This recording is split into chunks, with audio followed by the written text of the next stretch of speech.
Per ingannare l'attesa, che sarà febbricitante per la partita di Champions, come promesso, eccovi il video dell'intervista al direttore di cronache di spogliatoio. Benvenuto Vincenzo Cito, godetevi l'intervista dove si è parlato di qualsiasi cosa, da Calzona al Barcellona, al Napoli, alle altre squadre di Serie A, all'importanza di delegare, si parla di Nicola Lombardo, si parla di Conte. Godetevi il contenuto e a fine video, non skippate niente, mi sembra poco corretto, e a fine video devo dire due parole sul presidente perché non ci siamo proprio. Cominciamo. Amici bellini, è un piacere immenso per me portarvi sul canale l'ottimo Emanuele Corazzi, che è il direttore di cronache di spogliatoio. Benvenuto Emanuele, grazie. Grazie a voi per la partecipazione. È molto bello, io volevo partire con dei complimenti sinceri perché il modo in cui i social affrontano un po' tutti gli argomenti e non solo il calcio sta diventando un po' violento e mi fa piacere che sta prendendo piede invece anche un modo di raccontarlo che è di qualità, che è più pulito, e quindi i miei complimenti di tutta la community nei confronti di cronache. Grazie, sai, devo dirti che io sono arrivato da un anno e apprezzavo cronache dall'esterno per il servizio che facevano, anche perché ormai vivendo con il telefono, cioè se penso che prima magari uno aspettava di guardarsi Sky Sport 24, leggere da qualche parte le informazioni eccetera, mi rendevo conto che attraverso cronache ci si informava molto bene.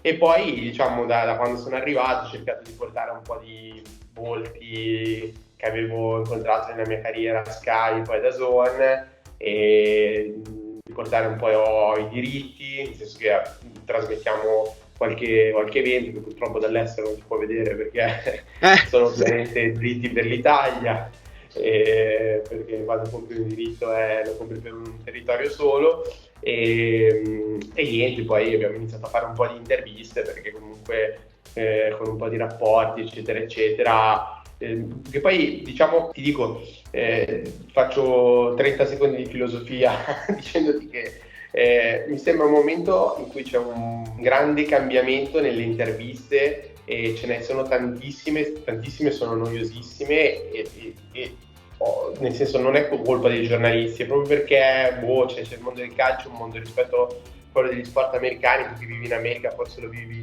da vicino, è molto più spettacolare. Quindi quello che cerchiamo di fare nelle interviste è di conoscere il personaggio e di parlare di calcio, poi le cose pruriginose, il titolo ad effetto che però in realtà non vuol dire niente, lo lasciamo perdere, anche perché poi tante volte sono frasi di circostanza, no? Quindi cerchiamo di levare tutta quella parte lì e invece di tenere quella parte che ti fa conoscere il personaggio e che ti fa capire un po' l'uomo che c'è dietro, l'allenatore, il calciatore, eccetera, eccetera. Sì, e piace. Io ho approfittato proprio di questa vostra intervista a Mr. Calzona per avere il contatto più vicino, più diretto possibile, che non sia Calzona stesso, quindi chi l'ha intervistato. Come nasce questa idea? Quando avete pensato di intervistare Calzona? No, guarda, ti dico, io ho lavorato con il capo della comunicazione del Napoli, che è Nicola Lombardo, quindi siccome noi abbiamo iniziato a fare interviste e video di un certo tipo da poco tempo, diciamo, abbiamo la fortuna di fare ciò che ci interessa, nel senso siamo andati a fare Retegui perché volevamo conoscere Retegui, siamo andati a fare Vanoli perché secondo me è un profilo molto interessante che sta emergendo in Serie B come allenatore, e Calzona ovviamente era un personaggio che destava molta curiosità perché è sempre stato un uomo ombra, poi con la Slovacchia da primo ha fatto un'impresa storica perché per la prima volta ha portato il paese agli europei, per cui ho chiamato Nicola e gli ho detto: guarda Nicola, se hai piacere, dato che non farà conferenze stampa se non quelle da obbligo UEFA eccetera eccetera, ma se hai piacere di comunicare ai tifosi del Napoli un po' chi è Calzona, il motivo della scelta eccetera eccetera, noi facciamo un'intervista a stile nostro. Lui non mi ha chiesto niente, non mi ha chiesto neanche le domande, mi ha detto una cosa molto, molto liscia, mi ha detto solo: se battiamo il Sassuolo vieni da noi. Allora, Quindi ci deve essere anche una sorta di scaramanzia dietro. È interessante che hai lavorato con Nicola Lombardo, che è un personaggio che non sempre viene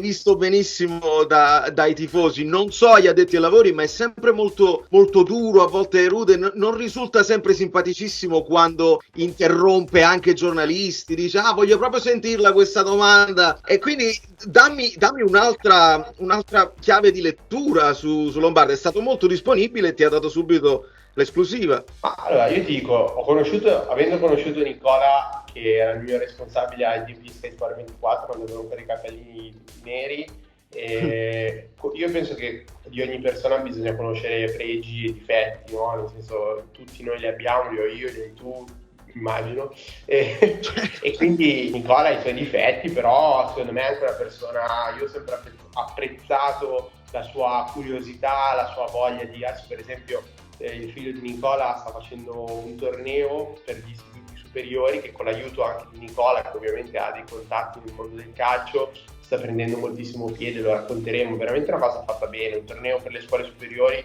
dove c'è il bar, ci sono i droni, e Nicola è una persona sempre alla ricerca di nuovi stimoli e questo credo abbia anche avvantaggiato noi, perché comunque a lui l'idea di fare una cosa del genere con un canale come il nostro, che effettivamente è molto noto nella fascia 15-40, ma meno noto nella fascia. Lui invece aveva voglia di fare una cosa nuova, per cui non so, io personalmente mi sono trovato, cioè nel senso mi sono sempre trovato bene con lui, so quali sono i suoi difetti, però nella gestione di questa intervista è stata eccezionale. Anzi, gli ho detto: guarda, per la tipologia di intervista che faccio io ho bisogno che tu non mi porti Canzona a 10 minuti col cronometro, ma che mi dici un momento in cui Canzona ha tempo, io vengo lì e chiacchieriamo, poi che l'intervista duri 15 minuti, 30, 25, lui fa sì, no, non c'è problema, te lo porto un'ora, poi fai tu quello che devi fare. Infatti l'intervista registrata poi credo sia durata meno di mezz'ora, ma poi Canzona si è fermato a chiacchierare, a parlare, ma anche proprio di vita, di Slovacchia, di cose. Quindi credo che poi un po' questo nostro tipo di approccio paghi. Cioè, la stessa cosa con Vanoli a Venezia, Vanoli si è fermato a parlare, piuttosto che Retegui, che poi ci scriviamo ancora su Instagram, cioè credo che sia apprezzato questo stile un po'. Io credo che ci sia un po' il vecchio modo di fare il giornalismo, no? Che è sempre quello alla ricerca del titolo, che sia un po' superato, ma proprio perché conoscendo il calcio sono troppe cose che uno deve dire di circostanza, no? Cioè, l'allenatore è confermato, poi in realtà magari sotto stanno lavorando per sostituirlo, allora noi cerchiamo di non andare dietro delle parole che sappiamo che sono di circostanza, ma di capire veramente cosa c'è sotto. Io sto incontrando molti direttori sportivi proprio perché ho voglia di capire quali sono le dinamiche. Non so, sono stato da Furlani più volte, perché comunque il Milan dall'esterno è un'organizzazione molto diversa dalle altre, e quello che ho sempre detto a Giorgio è che al di là del giudizio che posso avere io, cioè volevo proprio comprendere, no? Chi fa cosa, poi ti aiutano anche a saper leggere determinate cose, che non ti vieta poi di criticarle, nel senso, Furlani sceglierà l'allenatore del Milan, se lo sceglierà sbagliato noi saremo liberi di dire che la scelta è sbagliato, però è molto molto interessante quello che mi stai dicendo, perché mi porta all'analisi di tutta la stagione del Napoli. Tu mi parli di direttori sportivi e come viene vista la scelta che alla fine De Laurentiis ha sempre scelto in prima persona gli allenatori da portare al Napoli. In questo caso specifico l'arrivo del direttore sportivo avviene addirittura dopo la scelta del primo, cioè di Garcia. Come l'hai letta questa cosa, e anche rispetto a quello che si era fatto l'anno precedente, dove tutto era andato bene, anche per merito di De Laurentiis? Allora, io credo che sia lecito che il padrone sia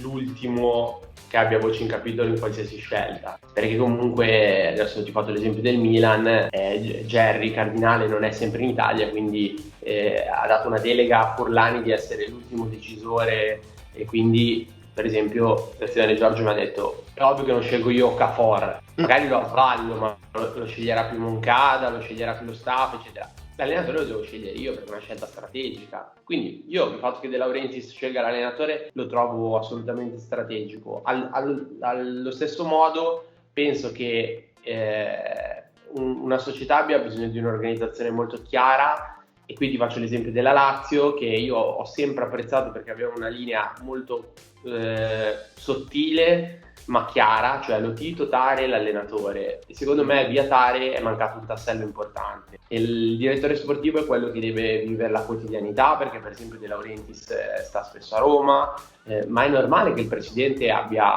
guarda l'Inter, cioè Zang non c'è mai, certo. Però deputare una persona di cui ti fidi, che sia il più possibile competente, per competente intendo dire anche che conosca le dinamiche dello spogliatoio, che sappia, cioè lo spogliatoio è un mondo di figli d'Androcchia, no? Lo sappiamo, no? Cioè, io ho lavorato ad Asone, a Sky con tanti talent, mi hanno fatto 1000 racconti, mi è molto chiaro, no, che gestire uno spogliatoio è forse peggio che gestire una redazione, no, non forse, senza forse è peggio che gestire una redazione, perché ormai i calciatori sono diventati dei veri e propri imprenditori, hanno il loro social media manager, hanno i follower, fanno le pubblicità, fanno di qua, fanno di là. Quindi io trovo che la figura di un direttore sportivo competente sia chiave. Quindi in questo senso, se me lo chiedi, secondo me il fatto che il Napoli abbia scelto di non avere un direttore sportivo forte come poteva essere Giuntoli, secondo me non è una buona scelta.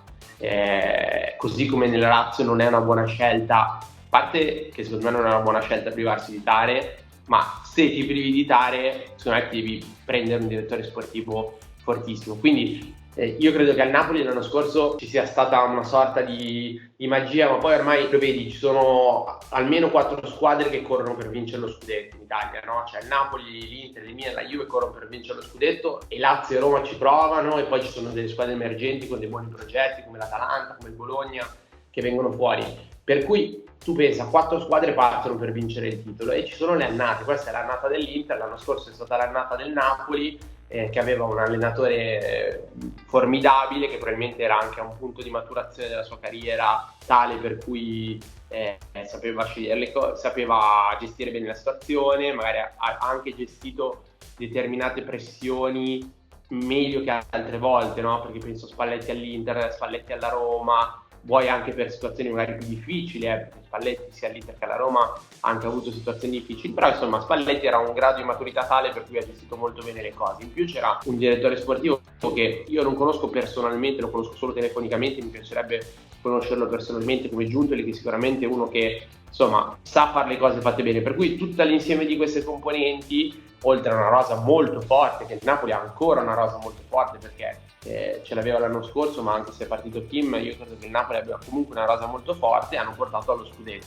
Io vedo l'anno del Napoli, il post Spalletti lo vedo molto simile al post Mourinho nell'anno del triplete, cioè c'è un gruppo molto solido attorno a un capo, allora era Mourinho, qui era Spalletti. Quando sfaldi questa cosa qua è molto difficile. Credo che il lavoro di Garcia fosse il più difficile nel mondo del calcio di quest'anno, quindi non so quante colpe abbia Garcia, perché non ho vissuto la quotidianità, ma penso che fosse molto difficile. Purtroppo penso che poi c'è stata un po' di confusione anche lì, forse non avere un direttore sportivo che ti aiuta, che ti consiglia, non ha aiutato De Laurentiis, perché c'è stato secondo me ha fatto molta confusione a ottobre quando ha detto platealmente che voleva Conte. Cioè, secondo me lì devi gestirle un po' con un po' meno distinto le cose, no? Cioè parla con Conte, ma tienitelo per te, poi dai fiducia a chi hai finché non hai uno al suo posto. La scelta di Mazzarri secondo me è stata una scelta sbagliata, a parte che lo dicono i fatti. Secondo me Mazzarri non era l'uomo giusto in quel momento. Calzona mi sembra perlomeno una scelta intelligente, perché Calzona mi diceva, io inizio l'intervista che si trova sul nostro canale di YouTube integrale con una cosa che mi ha detto Berami mi ha detto: quando nello spogliatoio, quando arriva un allenatore, deve guadagnarsi fiducia e rispetto, no? Nel 90% dei casi se la deve guadagnare, cioè o sei Mourinho che arriva all'Inter dopo aver fatto Porto e Chelsea, aver vinto tutto quello che hai vinto, se no te la devi guadagnare chiunque tu sia. Calzona perlomeno aveva già fiducia e rispetto, perché tantissimi giocatori lo conoscevano già. Poi lui ha fatto la mossa di portare Sinat, che ti dico la verità, io è una cosa che non sapevo così bene, perché non conoscevo così nel dettaglio, però subito, quando mi sono informato, prima di fare l'intervista, mi hanno detto guarda che questo è un aspetto importante perché i giocatori del Napoli è un po' come il medico di famiglia, il preparatore, quasi il confidente, no? Quindi con Sinatti hanno un confidente. Quindi questa scelta secondo me ha riportato un po' di serenità nell'ambiente. Poi è chiaro, cioè da una parte tu hai una situazione fantastica perché puoi arrivare quinto per andare in Champions League, puoi passare il turno con il Barcellona, puoi qualificarti al mondiale per club, che per quanto non si dica secondo me è il vero obiettivo stagionale, perché se tu fai il mondiale per club hai un ingresso economico e un prestigio anche, perché poi te la vai a giocare con i club migliori del mondo, notevole, per cui secondo me il mondiale per club è il vero obiettivo stagionale del Napoli. Bisogna arrivare a 47 punti come la Juve, quindi vuol dire che servono altre 2 vittorie, però non è impossibile, perché se ci pensi, se vince Barcellona, poi se hai un turno perlomeno abbordabile nei quarti di finale lo puoi raggiungere quell'obiettivo. Quindi diciamo da una parte Calzona ha un grande obiettivo, certo dall'altra parte è una scelta, ma non è che una scelta rischiosa, è che lui si trova in una situazione difficile, perché comunque il campionato sei lontanino dal tuo obiettivo, hai il Barcellona che per quanto adesso ti ha fatto male Pedri, ti ha fatto male De Jong, comunque è una squadra che sa stare a quei livelli, però è una grande opportunità, quindi dico in questa situazione di emergenza, diciamo che in una situazione di emergenza per me hanno scelto un uomo che sa gestire emergenze e questo mi ha colpito di Calzona, che mi ha dato proprio l'idea di uno che non arriva e vuole fare la rivoluzione, vuole portare normalità. Secondo me, per esempio, Giampaolo, che io ero una persona che stimo molto, se fosse arrivato non avrebbe saputo conoscere l'ambiente Napoli e avere, non so se la parola giusta è umiltà, più la cosa prima, è conoscere l'ambiente Napoli come invece può fare Calzona. E quindi in questa situazione di emergenza secondo me non poteva esserci scelta migliore. Poi dopo sai, se vai fuori col Barcellona poteva andare fuori pure Spalletti, cioè, certo, questo non c'è dubbio. E quello che mi dici sulla fiducia, che poi io traduco in essere credibili, cioè nell'ambiente il giocatore pesa subito il valore dell'allenatore, lo capisce subito se le idee vengono da un lavoro, e poi la maggior parte del gruppo lo conosceva già e quindi era molto credibile. Secondo te, tu che ci hai parlato anche al di fuori delle telecamere, lui intravede Calzona la possibilità di essere confermato? Ovviamente c'è questo problema del doppio incarico, lui ci tiene molto, da quanto ho capito, alla sua esperienza con la Slovacchia. Guarda, allora io non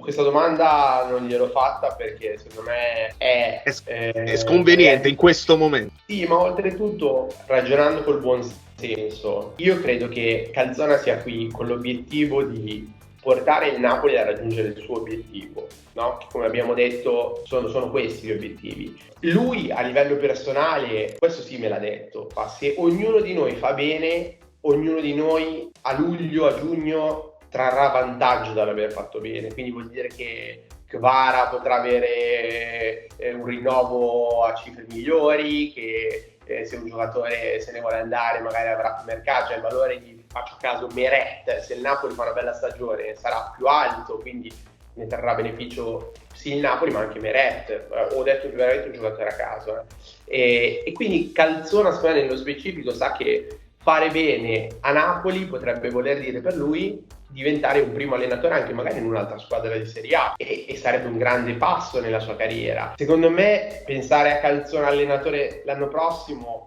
oggi è molto difficile, poi se succede veramente l'impossibile, no, non l'impossibile, il meglio, quindi che lui vada in semifinale ai Champions, che lui arrivi quinto, allora certo ci devono essere per forza i presupposti per la sua conferma. Credo però che lui sia consapevole che comunque adesso deve concentrarsi sul presente, così come al tempo stesso secondo me comunque il Napoli farà di tutto per portare Conte l'anno prossimo e non sono neanche così poche le possibilità secondo me. Mi dai una notizia, perché per me Conte e De Laurentiis durerebbero poco l'uno con l'altro. Sono convinto che nei piani del presidente ci sia, perché non l'ha negato. Conte dovrebbe essere ospite di De Laurentiis alla partita col Barcellona, però la vedo difficile, due personaggi di così tanta anche influenza, che vogliono avere, che danno un'impronta così chiara anche quando parlano nelle interviste li immagino durare poco. Secondo te ci sono possibilità qui? Allora, io credo che intanto penso che De Laurentiis, quando ha avuto allenatori importanti, penso a Benitez, penso a Spalletti, ma anche allo stesso Ancelotti, comunque poi alla fine, cioè, è come il capo che dice vabbè, sono tranquillo perché so che lì le cose vengono gestite bene. Quindi io in realtà tutta questa incompatibilità la vedo, certo, da un certo punto di vista, perché sono due caratteri vulcanici istintivi e questa cosa non cambierà mai, cioè nel senso Conte, per quanto dica che cambia, ma non cambierà mai. Io lo conosco anche personalmente, ma ognuno di noi il carattere che ha ce l'ha. Però secondo me, sai, poi sarà anche una questione di alternative, nel senso che se Conte al Milan non va, se Conte al Bayern non va, se la Juve poi alla fine sceglie Thiago Motta e Conte ha la possibilità di andare a Napoli con una rosa così forte, perché ripeto, è una rosa forte, secondo me a Napoli non c'è tanto da demolire. Io veramente penso che con 2 aggiustamenti il Napoli lotta per il titolo l'anno prossimo, ma soprattutto se arriva uno come Conte che porta quella voglia lì, io lo metto subito dopo l'Inter tra le favorite. Per cui secondo me Conte, che non vuole stare fermo, che non ce la fa stare fermo, che si è rotto le scatole di stare fermo, secondo me perché se adesso è il momento delle chiacchiere tra anche allenatori, direttori sportivi e presidenti. Aprile, più o meno aprile-maggio è il momento in cui si decide, no? Poi dipende, sai, se anche sei in corsa per qualcosa magari aspetti un attimo. Però io dico che le possibilità ci sono, perché i soldi che vuole Conte glieli ha già promessi De Laurentiis, quindi Conte questa cosa sa che c'è. Conte è un grande conoscitore di calcio, basta vedere la rosa del Napoli, cioè in Serie A Kvaratskhelia, Raspadori, Lobotka, Anghissa, Di Lorenzo ce li hanno in pochi. Quindi io dico è presto perché nessuno di noi ha come dire, la sfera di cristallo, ma perché non c'è niente di fatto. Secondo me c'è chi dice che c'è qualcosa di fatto, non è vero. Non ha fatto il Milan, non l'ha fatto la Juve, non l'ha fatto il Napoli, nessuno ha fatto l'allenatore l'anno prossimo, non l'ha fatto il Bologna, non l'ha fatto nessuno, non l'ha fatto la Fiorentina, per cui delle possibilità secondo me ci sono. Poi dopo bisognerà vedere quando si arriva lì, sai, poi magari si siedono al tavolo Conte e De Laurentiis se si mandano a quel paese. Ma io penso che Conte sia un uomo intelligente, da quello che so si sta già informando su Napoli, quindi lui la porta la lascia aperta. Poi dopo ci sono i fatti, quelli solo il tempo, no? Guarda oggi il Lecce ha dovuto fare degli step, no? Cioè io ho parlato con Corvino, ho parlato con Gotti, ho parlato con lo Spezia, perché è il nostro mestiere, quello di informarsi. Ho visto proprio tutta la trafila, cioè prima Corvino ha dovuto licenziare D'Aversa, per quanto l'avesse già deciso, siccome Corvino è una persona d'onore, ha aspettato di licenziare D'Aversa, ha fatto arrivare dei segnali a Gotti ma non l'ha chiamato.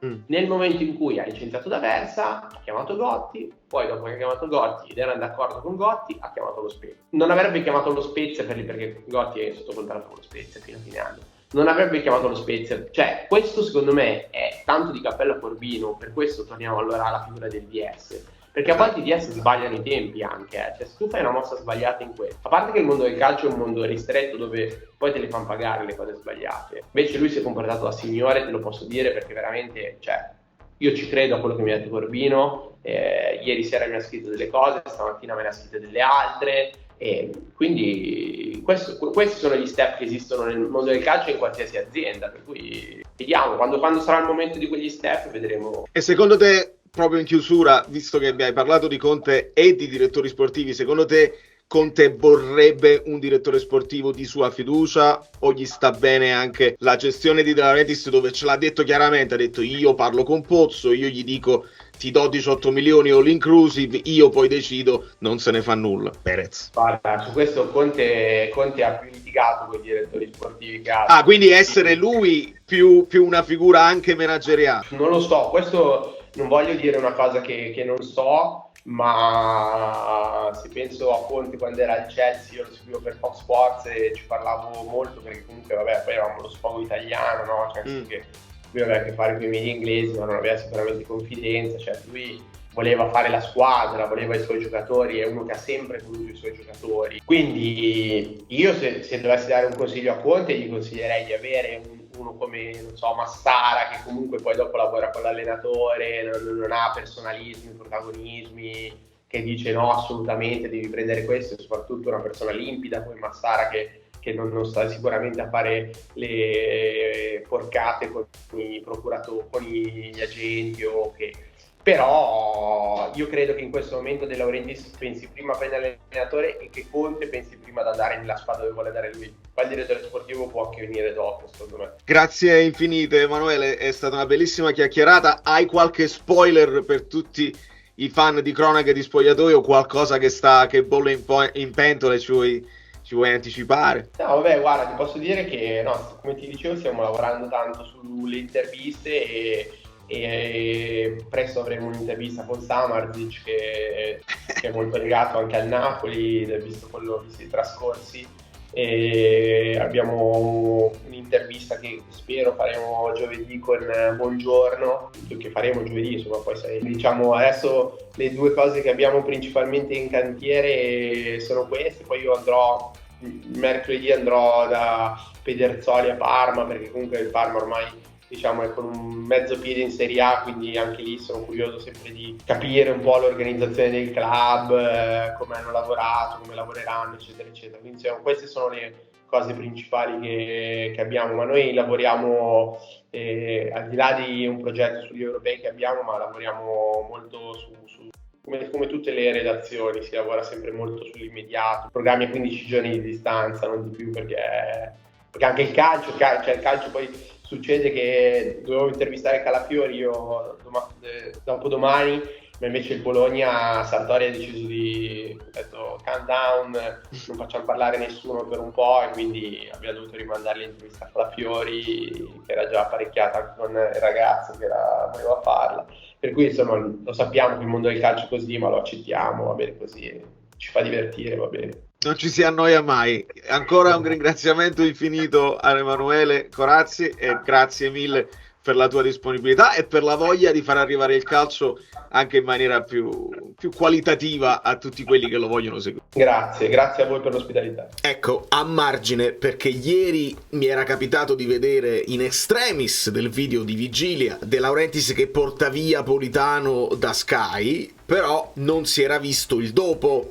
E il dopo Ciringhito TV lo fa vedere integrale, immagini rubate, che De Laurentiis mentre porta via pare che si la stia prendendo con Di Marzio, cioè da quello che ho capito la ricostruzione è che solo Di Marzio poteva fare l'intervista Sky a Politano e non Ugolini. Quindi sapremo da Ugolini, perché Ugolini è uomo che sta a Castelvolturno tutto il tempo, viene chiamato in trasmissione napoletane, quindi ne sapremo qualcosa in più. Ma ad un certo punto gli deve essere arrivata una parola a De Laurentiis dal cameraman e De Laurentiis fa uno scatto, torna indietro e gli spinge la telecamera addosso. Qua siamo arrivati al limite. Il limite oltre il quale non si può arrivare, al limite in cui qualcuno deve intervenire e deve mettere un freno, perché il De Laurentiis volgare, il De Laurentiis che fa battute di cattivo gusto lo conosciamo, abbiamo imparato anche ad ignorarlo quando c'era il caso. Il De Laurentiis nervoso e violento dell'ultimo periodo, perché da zona non lo devono fare. Allora io ricomincio anche a rivalutare la posizione di chi lavora con De Laurentiis, a partire da Lombardo, per arrivare a Baldari, per arrivare ai suoi bodyguard, per arrivare a tutti i collaboratori e la famiglia compresa. E sono preoccupato seriamente, perché tutto abbiamo visto, ma non la violenza, perché quella è violenza. Non puoi spingere la telecamera addosso a uno che la sta mantenendo, gliela butti in faccia e puoi fare anche male. Quindi se poi ci sono delle conseguenze a livello di squalifica, non è pensabile essere rappresentati a livello internazionale da quest'uomo in questo modo. E quindi no, e chi non dice niente o giustifica, perché ho letto anche giustificazioni, ha fatto buono quelle Sky, no, non esiste proprio. Siete peggio di lui. Siete quelli che lo giustificano, siete peggio di lui. Quindi su Twitter bloccatemi prima. Su YouTube non vi iscrivete chi ha intenzione di giustificare queste cose. Tutto va bene, gli atteggiamenti. Fai la prossima squadra con Khedira centravanti, a me va benissimo. Non fare lo stadio, non fare la squadra femminile, facci pagare la maglietta $500 di spedizione, a me sta tutto bene. La violenza non mi rappresenta. Quindi De Laurentiis si dia una calmata o la famiglia intervenga, perché così non può andare bene. Da New York, Valerio Fluido è tutto. ci vediamo più tardi, c'è già la live pronta, lasciate i like preventivi.